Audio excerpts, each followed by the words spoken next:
nossa nutricionista está aqui conosco e vamos falar alguma coisa disso em gestação. E aí, Betina, nutrição é importante na gravidez ou não precisa? Continua comendo o que está comendo e está tudo bem? Nossa, muito importante. Tanto para a mãe, né, ficar saudável, quanto para esse bebê que está em crescimento e desenvolvimento. Isso, para descontrair, eu diria que só para o pai do bebê não faz muita diferença, né? Porque ele vai engordar e não vai perder 6, 8 quilos depois, né? Então, até é bom que ele faça uma boa nutrição. E aí, Betina? Isso, o pai se beneficia junto, né, com a gestante. Exatamente isso. E aí, alguma alimentação mais específica? Primeiro, segundo, terceiro trimestre? O que tu me diz? Vamos ver. Sim, então a nutrição, né, tem um papel fundamental tanto para a saúde dessa mãe quanto para o desenvolvimento e o crescimento desse bebê durante toda a gestação.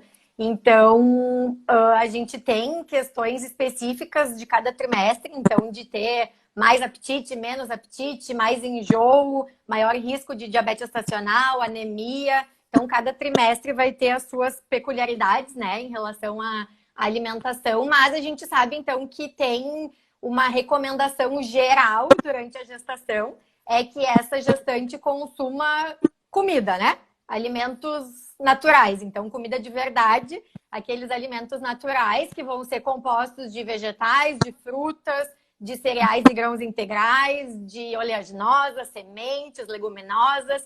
Então, aquela comida de verdade, assim, né? Que a gente brinca que nossos avós, nossos bisavós reconheceriam como um alimento.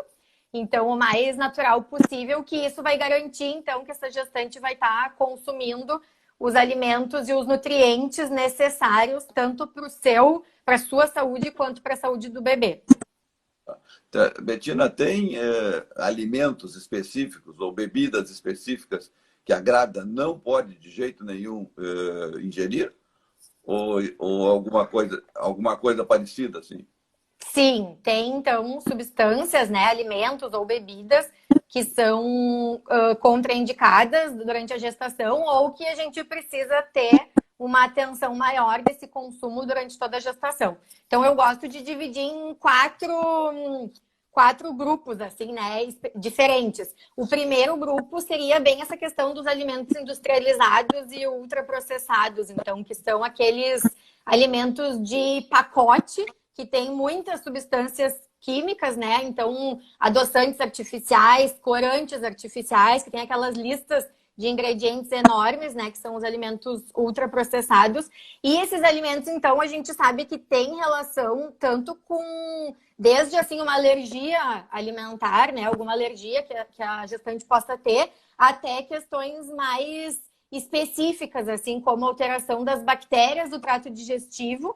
E isso poderia, então, levar a uma alteração da própria digestão, né? Como que é bem frequente na gestação, então pioraria esses efeitos digestivos e uma alteração da absorção de vários nutrientes. Então, a gente teria um efeito maléfico, digamos assim, do consumo exagerado desses alimentos industrializados e ultraprocessados, que é o primeiro deles que a gente vai ter uma atenção maior.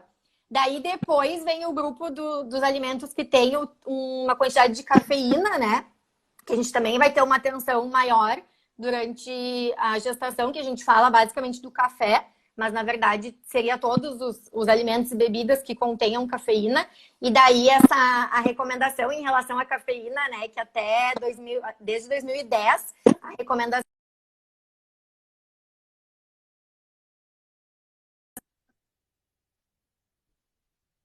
o equivalente a 2 xícaras, né, de café, então, que era a recomendação até então. E daí agora, desde o ano passado, 2020, esse ano de novo, saiu um estudo. Então, as novas recomendações são que talvez não exista nenhuma quantidade segura de consumo de cafeína durante a gestação. Então, a gente está em alerta, digamos assim, em relação a isso. Então, o que eu sempre oriento é que, principalmente quando for, então, uma gestação de risco, ou uma gestante que tem mais sensibilidade à cafeína, ou uma restrição de crescimento intrauterino, a gente vai ter, então, um cuidado maior em relação a essa quantidade de cafeína durante a gestação. Ó, alguém falou aí que a Thaís entrou. Pessoal, mas eu não acho perfil pessoal. Enviar uma Aqui, solicitação. Tá, ver a solicitação. Acho que agora deu. Cliquei? Não. Não, é. Não foi? Não, é. Não. Ainda não deu. Certo? Eu estou com a assessoria técnica aqui do lado, mas não estou conseguindo. A gente vai ter que dividir, eu acho, de repente, a live. Faz metade comigo, daí eu saio e ela entra. Pois é, mas eu acho que alguma coisa na entrada dela que não está funcionando, porque nós podemos ter até 4. Deixa eu só tentar uma coisa. Pesquisa de quê? Aqui, Thaís. Ela mandou o pessoal dela, só um minutinho. Qual é o dela? É Thaís Medeiros. Que eu vou botar Thaís? Medeiros. Tudo junto? Junto? Tudo junto. Medeiros. Não. Thaís. É a primeira ali, vai. Aonde? Essa aí. Tá. Aí, eu boto enviar. Enviar a solicitação. Agora enviei uma solicitação para o perfil da Thaís. Vamos ver se vai acontecer. Se entra. Tá, mas então vamos continuando. Olha aí, vai entrar. Agora foi. Ô, Thaís, tudo bem? Oi! Tudo, desculpa, a tecnologia não estava a meu favor. Tranquilo, tá bem, faz parte do jogo. Nós estamos lidando com uma coisa que nós não sabemos, que você sabe de fisioterapia e de nutrição. E eu sei um pouco de obstetrícia. Não, só para dar o nome completo da Thaís, a Thaís é fisioterapeuta do Vita e do Nasce. Né? Nós temos uma parceria muito grande e antiga. E o nome completo da Thaís é Thaís Medeiros de Jesus. E ela também, junto com a Betina, nós vamos fazer então agora assim, um ping-pong em termos de fisioterapia na gestação e nutrição. Tá, mas então a Betina não tinha terminado ainda sobre alimentos e bebidas que não pode, ou já tinha concluído? Não, estava na cafeína. Isso, então vai. São 4 grupos, né, que eu divido, assim, quando eu vou orientar a minha paciente gestante. Então, o primeiro que eu tinha falado é em relação aos industrializados, depois o segundo em relação à cafeína, o terceiro em relação aos chás. Então, a gente tem que ter um cuidado maior, né, em relação ao consumo de chás durante a gestação. Então, não é porque a gente tem as plantas, né, que são naturais, que a gente tem a liberdade de consumir, porque a maioria delas vai ter efeito fitoterápico, né, no nosso corpo. Então a gente tem que ter uma atenção maior, porque por desconhecimento mesmo, por falta de estudos que acompanhem essa gestante durante toda a gestação e depois o desenvolvimento do nenê depois que nasce. Então a gente tem a recomendação em relação ao consumo de chás que sejam derivados somente de frutas, né? Então, ou a gente faz com a própria fruta, um chá de maçã seca, ou um chá com a casca do abacaxi, a casca da laranja, de preferência orgânico. Ou então, se a gente for comprar de sachê, né, um chá pronto, a gente tem que olhar os ingredientes para ver que não tenha nenhum chá com efeito estimulante da cafeína, que é o caso do chá verde e o chá preto, né?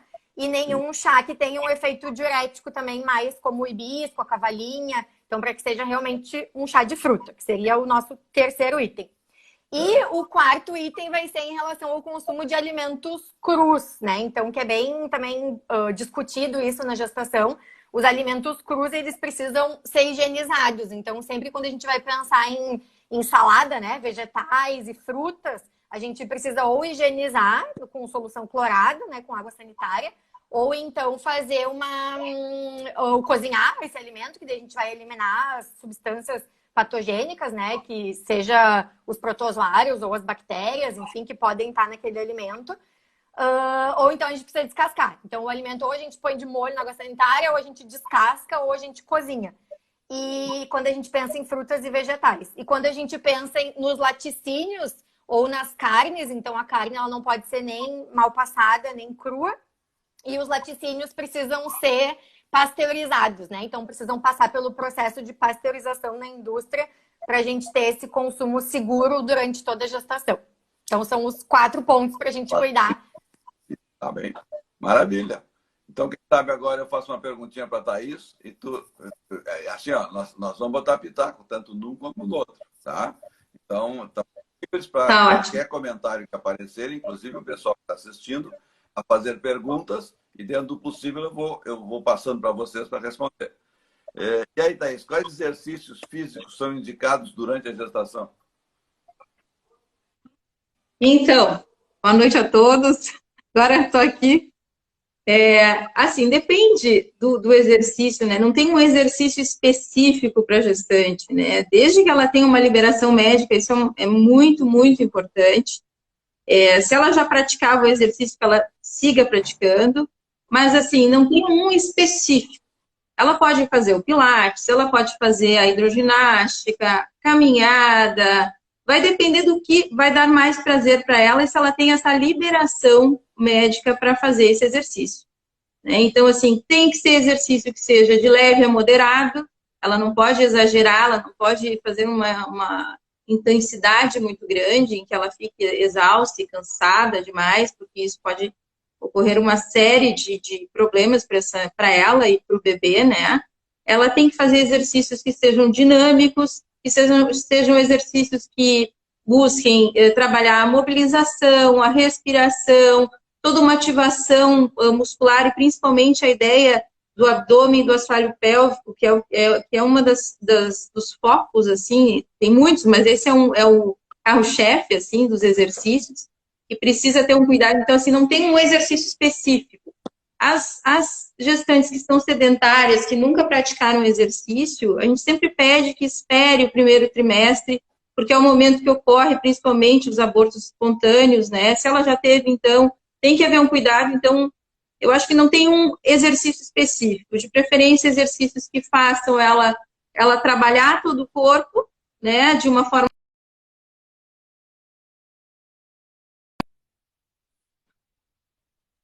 Dependendo, principalmente mais para o final da gestação, tem alguns exercícios que perdem um pouco isso do conforto.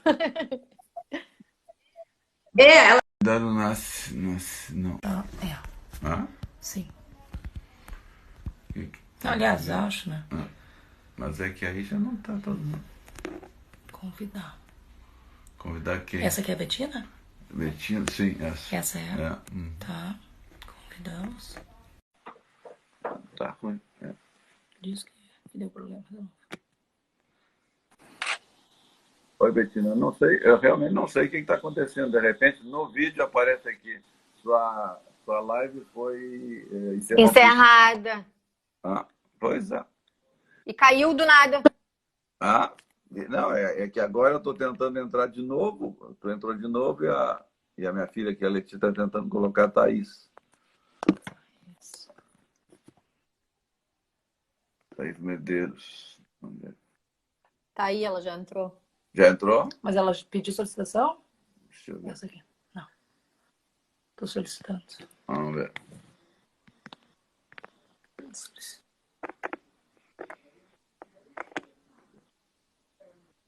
Pediu solicitação? Eu pedi. Realmente tá ruim. Não tá legal. Não tá o bicho. É a primeira vez que nós já fizemos tantas lives. É a primeira vez com tanta dificuldade. Né? Ela simplesmente, nós estamos falando como normal e de repente vai embora.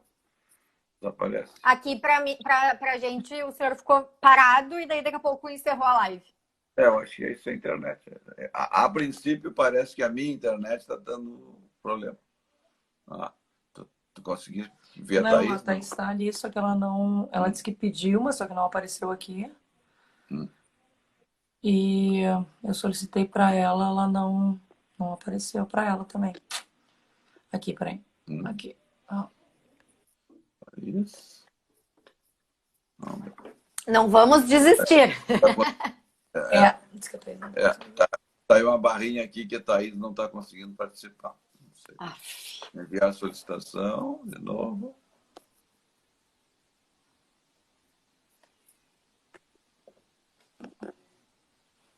Não.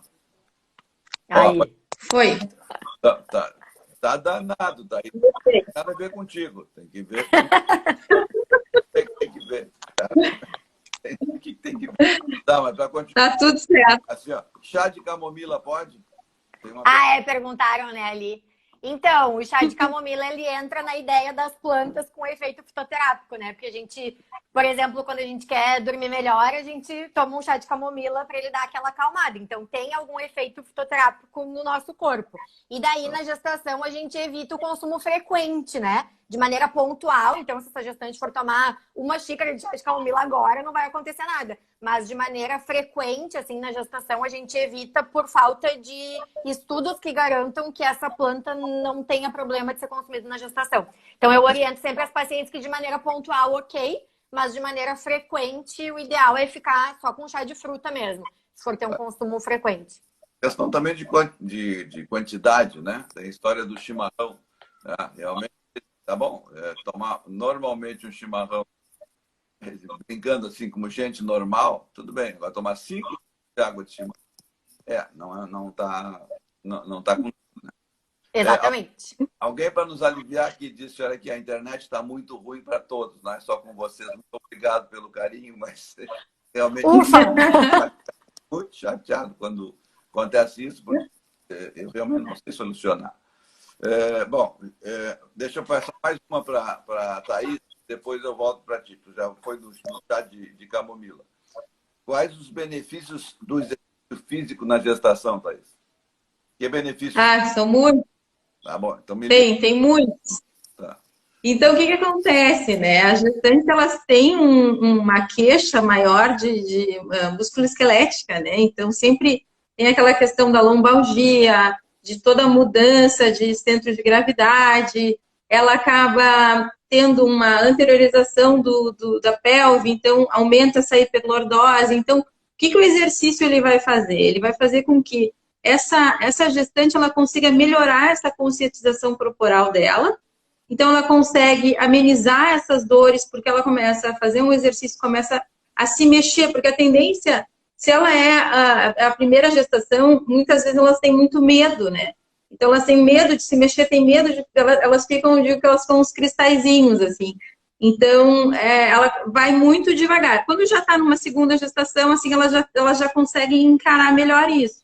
Mas os exercícios, eles vão ter um efeito muito grande em relação, quando tu começa a trabalhar uma grande quantidade muscular, tu consegue fazer com que haja uma maior captação da glicose, por exemplo, e aumento da sensibilidade em relação...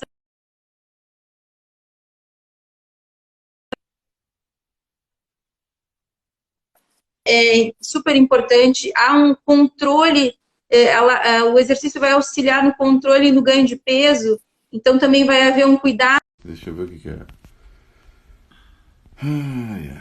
Juliana Palma Nassis, o que é a Betina? Ela escreveu alguma coisa na minha olhando? Na internet. Bota Thaís. Thaís? A Betina é a primeira? É, a primeira Betina. Isso. Foi. Thaís. Agora eu vou ter novo, vou convidar. Aonde? Aí, ó. Bota Thaís. Thaís. Terra. Thaís. Thaís. É a terceira. Oi. Olha, para que tem uma droga de 240 megas de claro? Tomara que todo mundo esteja escutando. Claro, está me dando mão. Agora entrei na 4G, pode ser que não. Porque Vamos torcer agora. Eu vou te contar. E é o meu só que cai, né? É a minha internet. Começa a parar tudo. Tá, bom, Mas só concluindo, doutor João, em relação aos benefícios, que eu acabei não falando porque a gente travou, sim. Um benefício muito importante do exercício é a questão da saúde mental e emocional da gestante. Porque o exercício ele vai ter um fator protetor, principalmente até no pós-parto, que vai melhorar na questão da depressão pós-parto também. Então, concluindo, assim, além de toda a flexibilidade, resistência, ganho de força, melhora na questão da dor, tem uma questão mental muito importante para essa gestante. Nós, obstetras, recomendamos que toda paciente que pode, paciente que não pode, mas então nós estamos falando de doença, e gravidez não é doença. Toda grávida saudável deve fazer uma atividade física. E deve ter um comportamento ético adequado. Certamente, que a Bettina já falou, a comida de verdade, né? E daí até isso, para complementar o que a Thaís estava falando, várias coisas que ela falou de benefícios do exercício, né? Que é tipo prevenção de diabetes gestacional, prevenção, essa saúde mental, né? Várias questões ali, prevenção de pré-eclâmpsia, enfim. A nutrição também age, né? Prevenindo. Então, a gente também, através da alimentação, consegue ter essa prevenção da diabetes gestacional, prevenção da saúde mental. Então, tudo também está relacionado com os alimentos que essa mulher vai comer, né? Então, como as duas questões se complementam, tanto o exercício quanto a alimentação. Já alguma coisa de complemento disso que estava falando, Thaís? Ou não? Dessa primeira partezinha. Não, eu acho que eu acho que acaba se interligando. Desculpa, doutor. Não, pode falar. Pode. Como? Não, só para... Eu acho que acaba se interligando, assim, tanto a nutrição quanto o exercício, né? E uma coisa que eu percebo muito nas gestantes é aquela gestante que era sedentária, que não fazia nada, ela muda de um ponto para o outro, assim. Então, ela quer fazer muito exercício, ela quer cuidar tudo, ela quer tomar todos os cuidados e, às vezes, ela acaba exagerando, né? Então, ela quer fazer o pilates, ela quer fazer a natação, ela quer fazer a hidro, ela quer fazer tudo. E ela não fazia nada antes. Então, a gente também precisa botar um freio nessa gestante para ela entender que ela não virou uma atleta, ela não virou uma pessoa completamente diferente do que ela era. Tem que ser algo muito progressivo para haver um cuidado e não haver um risco, né? Exatamente isso. Não, perfeito. Perfeita orientação. Tu te atreveria a dar qual seria a alimentação ideal na gestação, Bettina? Tem alguma foco mágico, assim?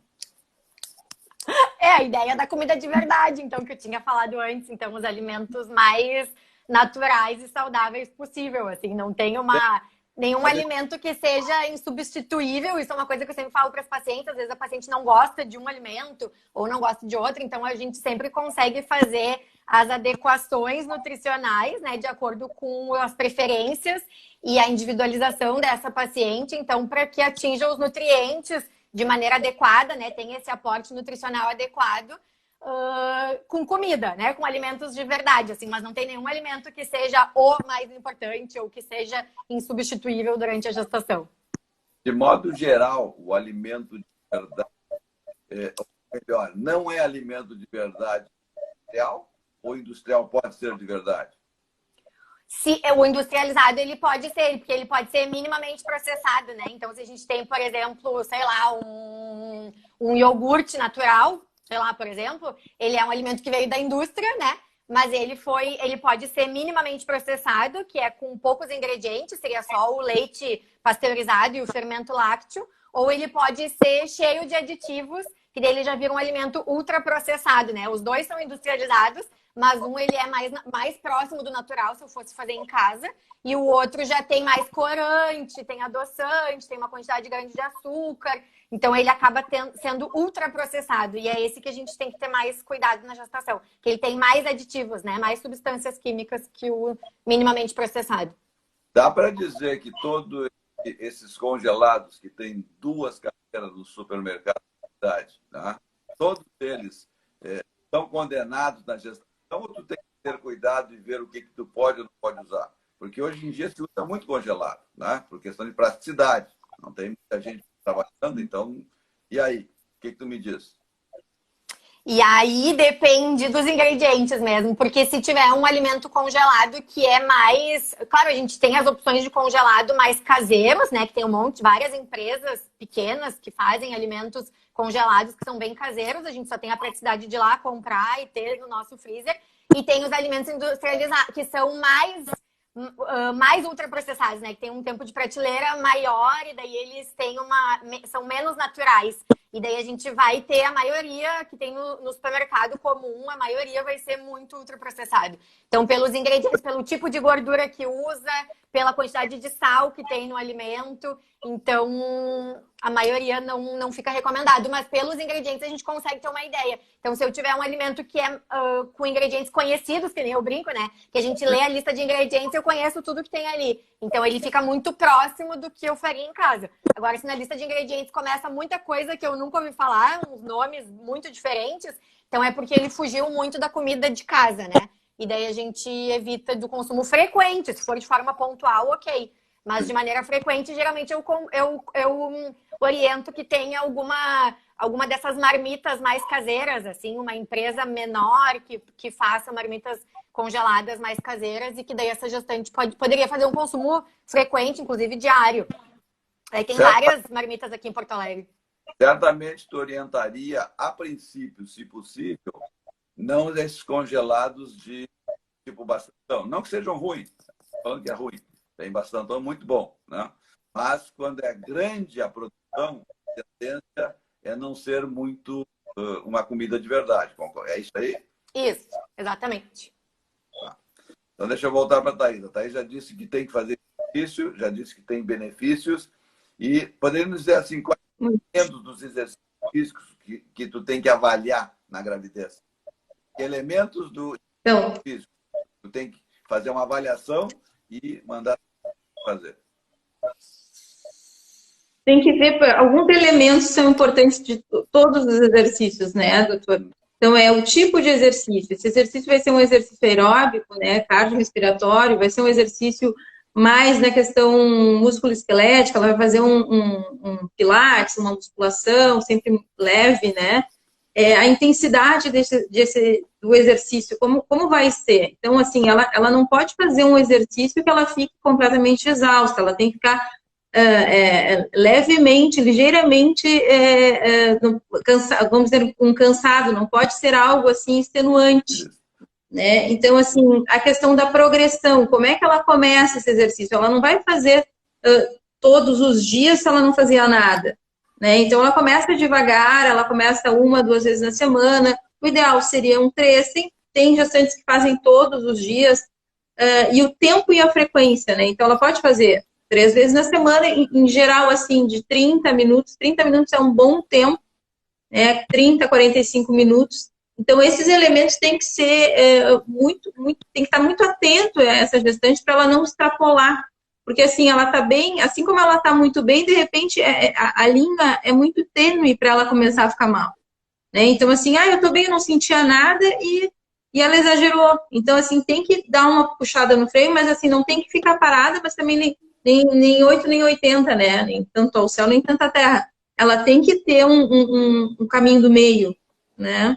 Então, esses elementos são sempre muito importantes. Vamos ver se tu concorda comigo. Como obstetra, eu costumo dizer para pacientes, principalmente aquelas que fazem muita atividade física, que elas não devem mais cumprir a performance em que elas tinham. Ela nadava, eu vou dizer uma coisa boba, porque eu não sei de natação, mas ela nadava 1.000 metros em 20 minutos. Ela tem que ou ir nos 1.000, se ela conseguir, ou nos 20 minutos. Mas querer usar aquilo, eu acho que é o que tu colocou. Ela pode ficar exausta. Ela não pode ficar exausta. Sim. Concordo. Concordo. E é muito injusto, né? Porque é uma mudança total no corpo, né? Então, ela não pode querer ter o mesmo resultado se ela já está diferente e a cada mês ela está diferente. Então, assim, é injusto com ela querer buscar sempre esse resultado de uma mulher que não estava grávida, né? Então, assim, a gente sempre pensa nessa questão da intensidade. Às vezes se usa a escala de Borg, que é uma escala que se vê o quanto a percepção de esforço dessa gestante. Então, ela tem que estar num ponto na escala em que ela esteja moderada, aquilo que eu falei, ligeiramente cansada. Então, o profissional que está atendendo essa gestante, ela, com uma percepção dela, vê que ela está num ponto, eu estou ligeiramente cansada, ela tem que parar. E essa pessoa que está orientando ela também tem que ver que tem que parar. Então, esse cuidado é muito importante. Ela não é que ela não possa fazer nada, ela não vai fazer nada, mas tem que ter o limite, né? Isso é muito importante para ela poder continuar e fazer até o final os exercícios. Eu gostei muito de uma palavra, e depois... uma palavra muito importante, justo. A grávida é muito injusta com ela. Em geral, as grávidas são injustas com elas.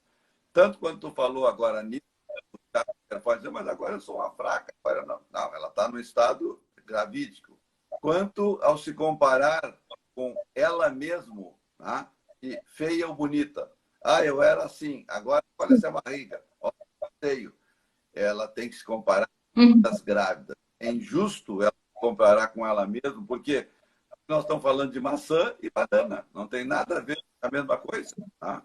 Gostei dessa palavra. E sabe, Justiça. e sabe o que eu acho também injusto, doutora? Ela comparar uma gestação dela mesma. Assim, ela teve o primeiro bebê, aí no segundo bebê ela tenta se comparar também. E é completamente diferente. Às vezes é parecido, ok? Mas ela não pode se comparar com as outras gestantes, ela não pode se comparar com ela antes de estar grávida e ela não pode comparar as gestações que ela teve. É tudo muito injusto, porque é tudo... É muito pessoal, é muito dela, não pode ser... Não fatores, né? Depende de muitos fatores. Cada vez tem sua historinha. E, bom, perguntem para quem tem 3 filhos e vocês vão ver o que ela vai dizer. Na primeira, não sente quase nada. Na segunda, é a gestação do ai. Por quê? Porque dói tudo. E na terceira, bom, ela não tem mais tempo de ver o que é gestação, porque tem 2 para cuidar. Sim, e é tudo que envolve, né? Ela tem um outro filho e está grávida. Então, é diferente. E eu acho que também uma coisa que tem que cuidar com as gestantes, muitas... elas ficam muito distraídas também. Então, tu vai dar um exercício e às vezes é uma coisa muito simples, assim, tu vai, levanta os braços. Como assim? E aí ela fica se cobrando porque ela não entendeu que era para levantar o braço. Então, assim, aí começa a chorar. Ela fica emocionalmente muito frágil também. Então, assim, o profissional que está atendendo ela e ela mesma, assim, entender que ela vai ficar esquecida, que ela não vai ter a mesma compreensão, porque ela está voltada para aquele neném, para toda essa mudança. Então, isso faz parte do exercício também, essa distração, né? Esse esquecimento, e que o profissional que está com ela tem que compreender e ter paciência e saber orientar muito bem. Beleza. Deixa eu... Betina, uma para ti e de repente a Thaís vai botar a colher. Gestante pode fazer exercício de jejum? O que é melhor, comer antes do exercício?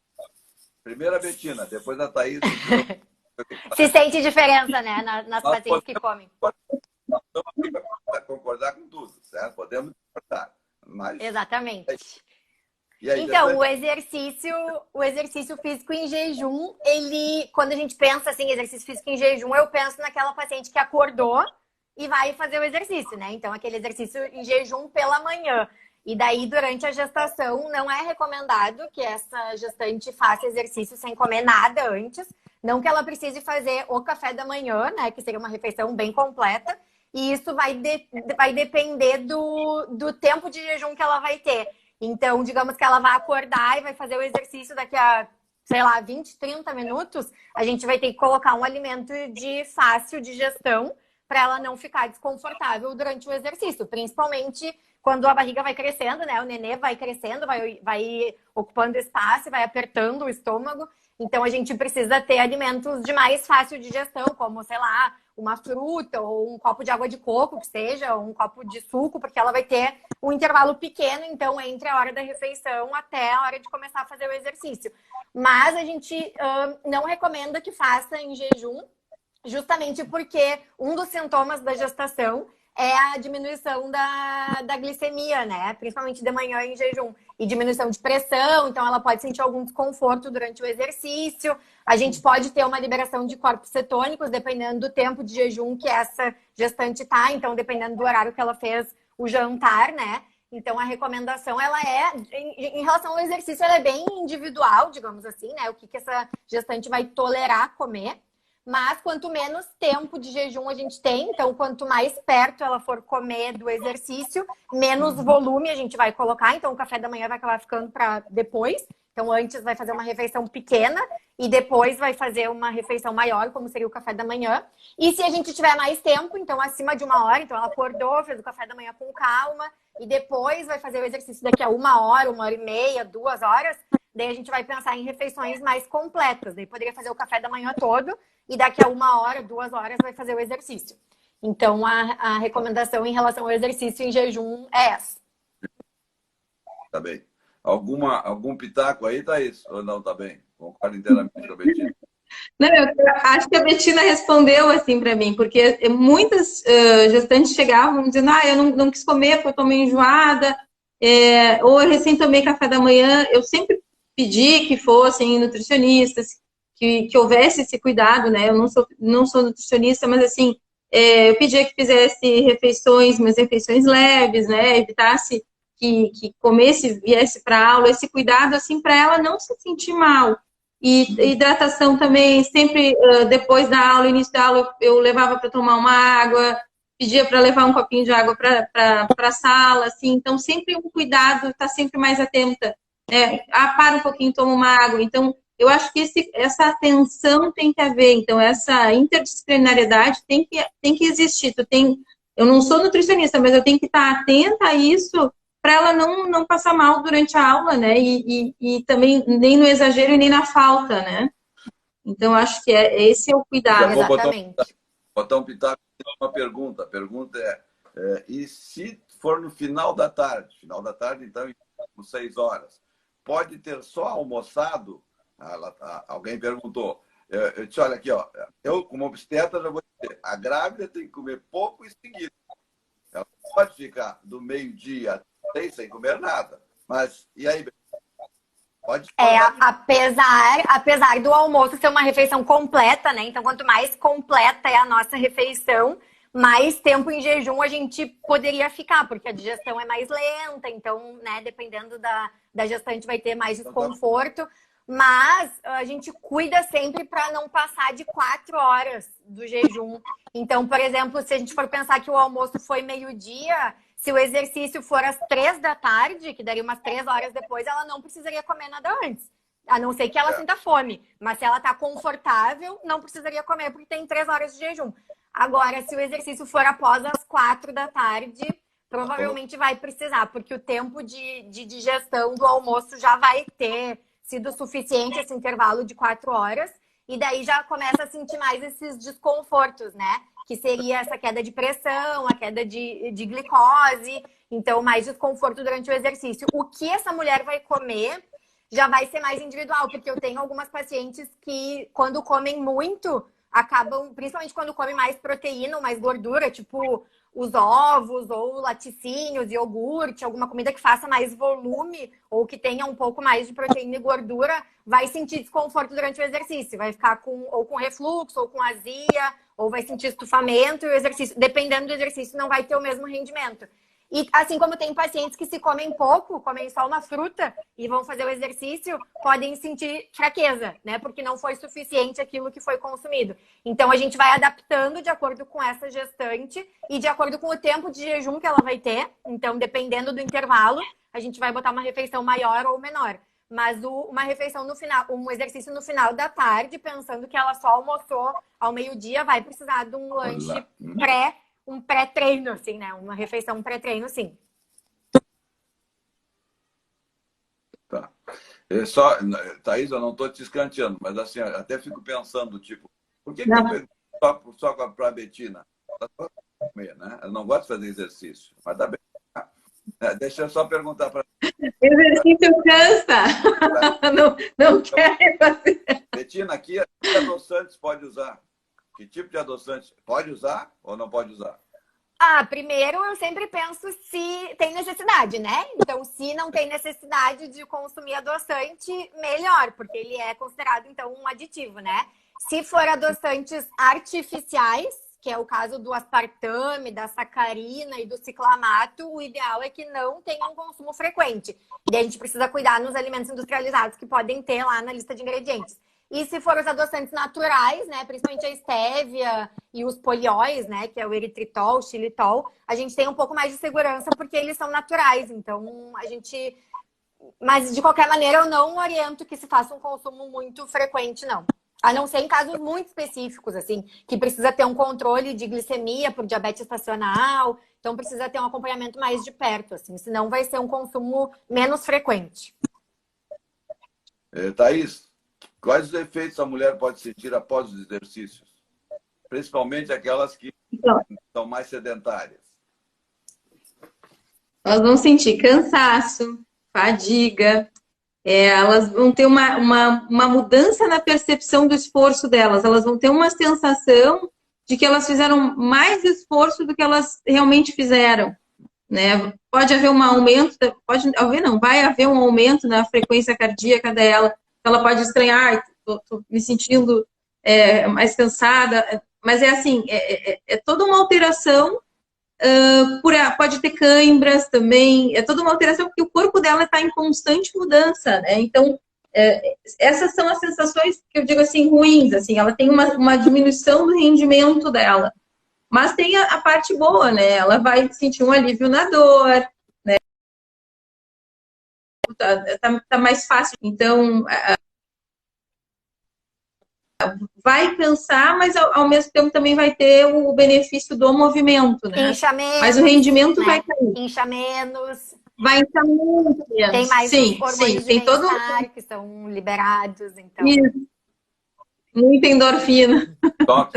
E para vocês, tá dando alguma cortadinha no que eu falo, que vocês falam ou não? Agora. Para mim demorou um pouco. Bem um pouco no. Não, foi pouco, mas tudo bem. É que estou com medo que caia de novo a história. Mas tá bem, vamos tentar. Nós já estamos, são já 20 e 28. Nós vamos estender um pouco mais, porque nós trancamos no meio do caminho, né? Deve ter aborto espontâneo anteriormente. Não, tá. Tem uma outra perguntinha que depois eu coloco. Deixa eu continuar com a Thaís. Quais as contraindicações para praticar exercício durante a gestação? Então, sempre quando a gente está numa clínica, por exemplo, num lugar de exercício, a gente sempre vai aferir a pressão dessa paciente antes e depois. Então, se ela já está com uma pressão de 140/90 ou acima disso, a gente não recomenda que faça exercício, né? Uma frequência cardíaca acima de 140 batimentos por minuto também. Se essa paciente está com algum tipo de dor abdominal, cólica, sangramento, alguma perda de líquido, se ela tem tontura, náusea, vômito, distúrbio visual, isso a gente não contraindica total para fazer exercício, né? Tem as contraindicações absolutas e relativas, né? Então, as absolutas, se ela tiver descompensada, são várias, né, doutor? E aí o senhor que vai podá-las na hora do exercício. Mas se ela tiver, né, com sangramento uterino, se ela tiver algum risco de parto prematuro, se ela já teve aborto espontâneo, né, toda uma questão de cardíaca, né, uma insuficiência cardíaca congestiva, isso são contraindicações absolutas, né? Sim, tá bem. Mas é claro, tem as relativas também. Então, se ela tiver com uma diabetes descompensada, se ela tiver com anemia, se ela tiver... Então, algumas questões aí tem que o médico avaliar se ela pode ou não, né? Mas essa questão de exercício importante, assim, exercício isométrico, em que ela fique muito tempo numa mesma posição, né? Ela possa fazer uma apneia, né? Trancar a respiração. Então, isso é uma contraindicação também, porque ela diminui o fluxo para esse bebê. Isso depende do médico que atende essa gestante, mas geralmente após o 4º mês, evitar de ficar muito tempo de barriga para cima, né, decúbito dorsal, porque esse bebê vai crescendo, vai pressionando todo o retorno venoso e pode faltar sangue para ele. Então, para evitar de dar uma coisa chamada síndrome hipotensiva supina, que ela fica tonta, cai, baixa, dá uma caída na pressão arterial, ela começa a ficar com náusea. Então, essas contraindicações é que a gente tem que estar sempre atento, né? Tá. Uma contraindicação que daqui a pouco nós vamos discordar. Nós podemos discordar, certo? Somos todos bons amigos, mas às vezes a gente tem ideias um pouquinho diferentes. Uma contraindicação que passou nas tuas que tu está dizendo é o aborto espontâneo anterior. E para mim isso não é uma contraindicação.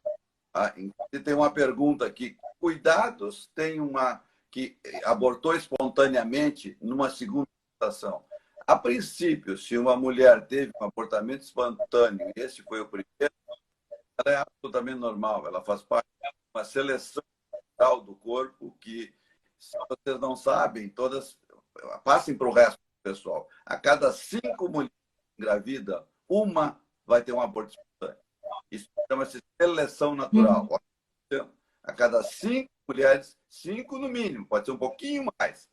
De cada 5 mulheres que engravidam, uma não vai ter aquele nenê até o final.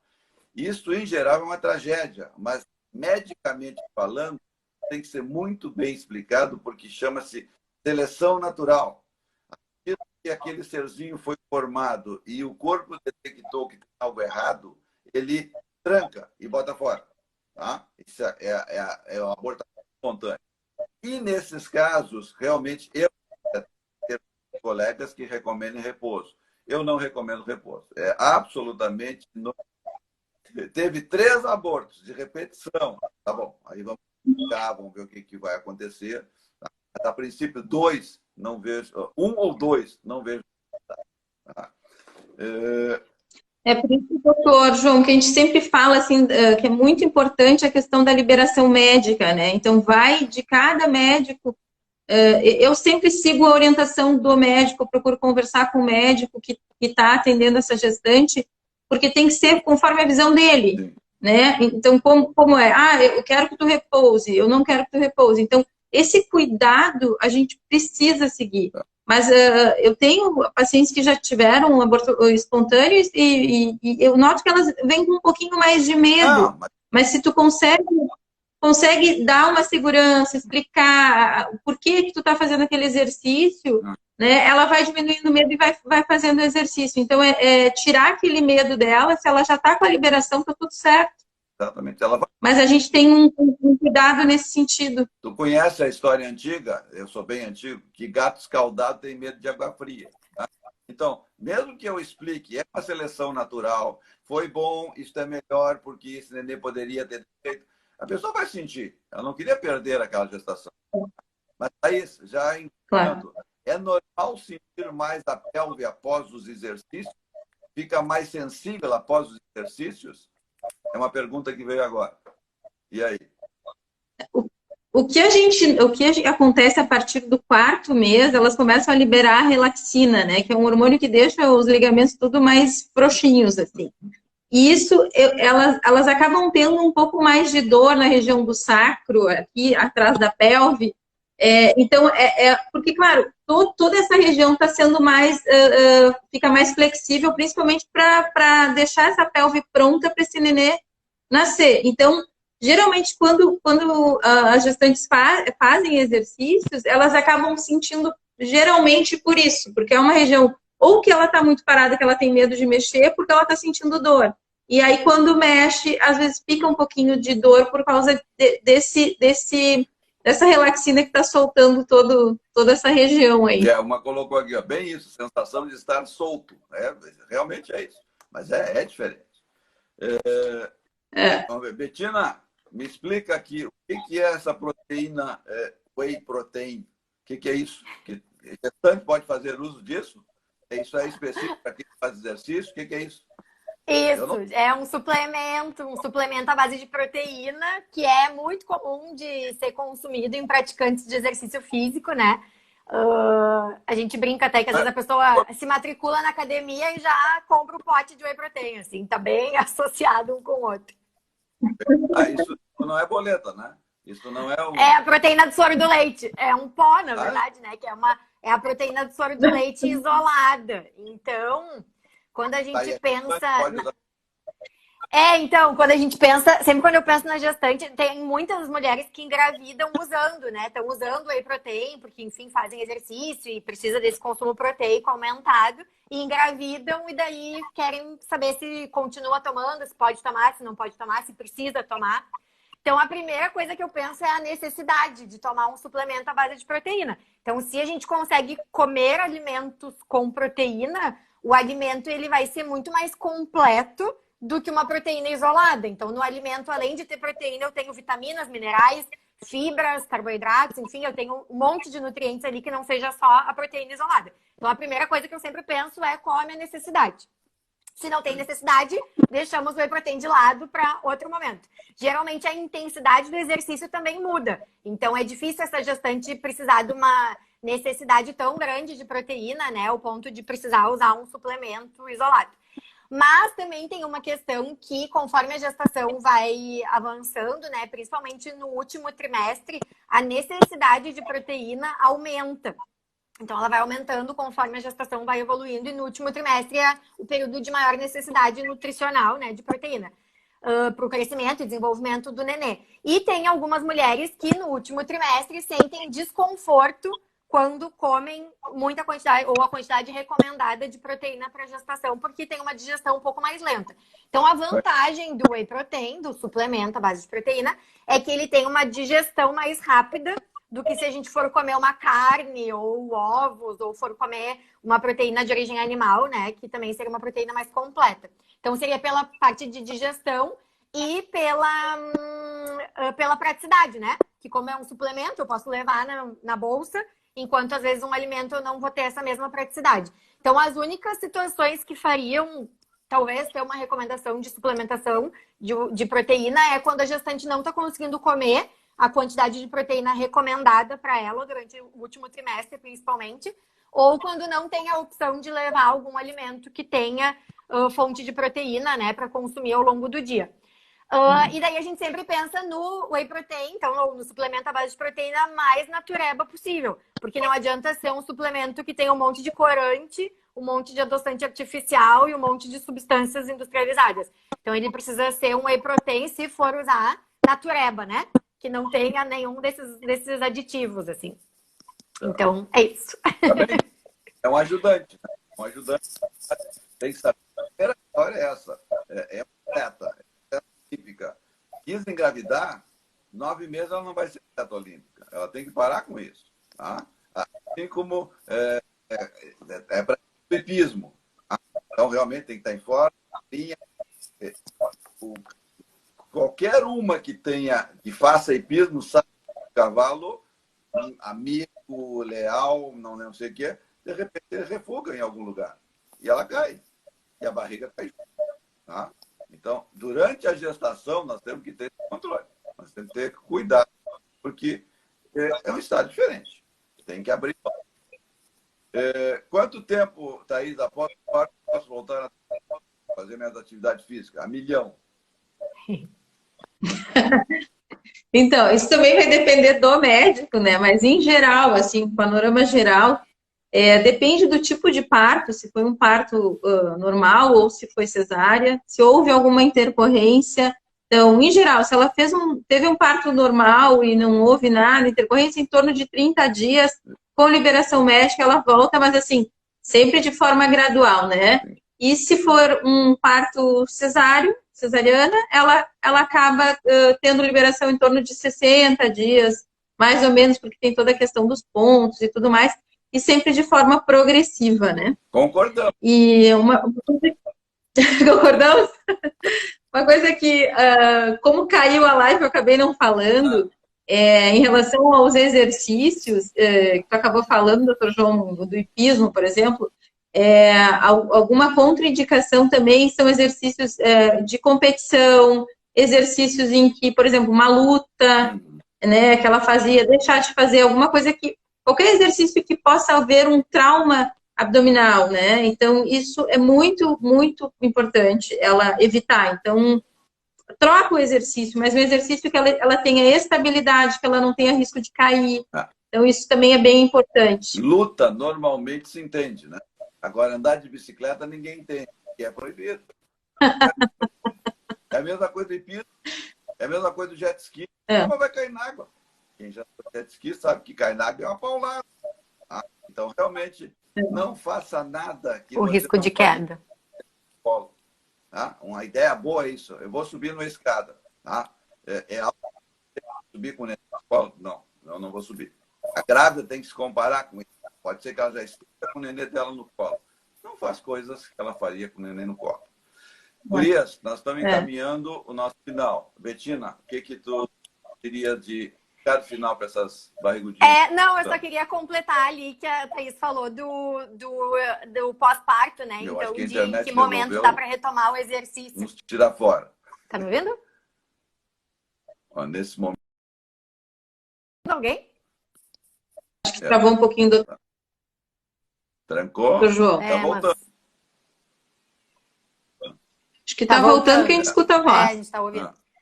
Só ia falar isso da parte da alimentação. Então, quando a gente pensa em pós-parto, assim, né? Quando a gente volta para o exercício, a gente tem que lembrar que a gente tem um adicional de gasto energético quando inclui o exercício. Então, às vezes, essa mulher tá amamentando e daí mais o exercício físico e nem sempre tem tempo de fazer as refeições de maneira adequada e equilibrada. Então, tem que lembrar que tem a amamentação e o exercício físico soma o gasto calórico e a demanda nutricional, né? De acordo com essa mulher. Então, o ajuste de alimentação também vai ser importante nesse período pós-parto. Então, só para completar ali que a Thaís falou do pós-parto. Tá bem? E aí, Thaís, para se despedir para a turma, qual é o recado que tu manda? E para completar, então, a Betina do pós-parto, em relação ao retorno, né, das atividades, então, eu falei ali da relaxina, depois que a gestante ganha o neném, a relaxina fica em torno de mais 4 meses, né, no pós-parto, nesse corpo aí. Então, cuidar com as instabilidades de tornozelo, punho. Então, por isso a importância de retornar ao exercício de forma gradual, para ela também não se lesionar, né? Então, durante a gestação e nesses 4 primeiros meses de puerpério, né, que ela retorna ao exercício, cuidar para não haver lesão, né? Sempre caminho do meio. Muito bom, meninas. Vamos encerrar.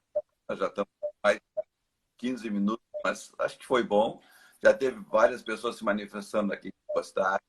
Peço desculpa para toda a turma que teve dificuldades, mas tenho certeza que é bem mais doloroso para nós do que para vocês, porque a gente se vê absolutamente encanado com uma tal de...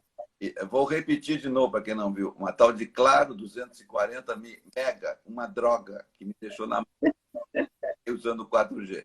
Um beijo para vocês e muito obrigado. Tchau, tchau. Obrigada. Obrigada. Boa noite. Boa noite. Agora, o que eu faço de cancelar? Deu? Eu estou tentando cancelar aqui para ver o que eu... Tenho certeza que desejo encerrar seu vídeo ao vivo.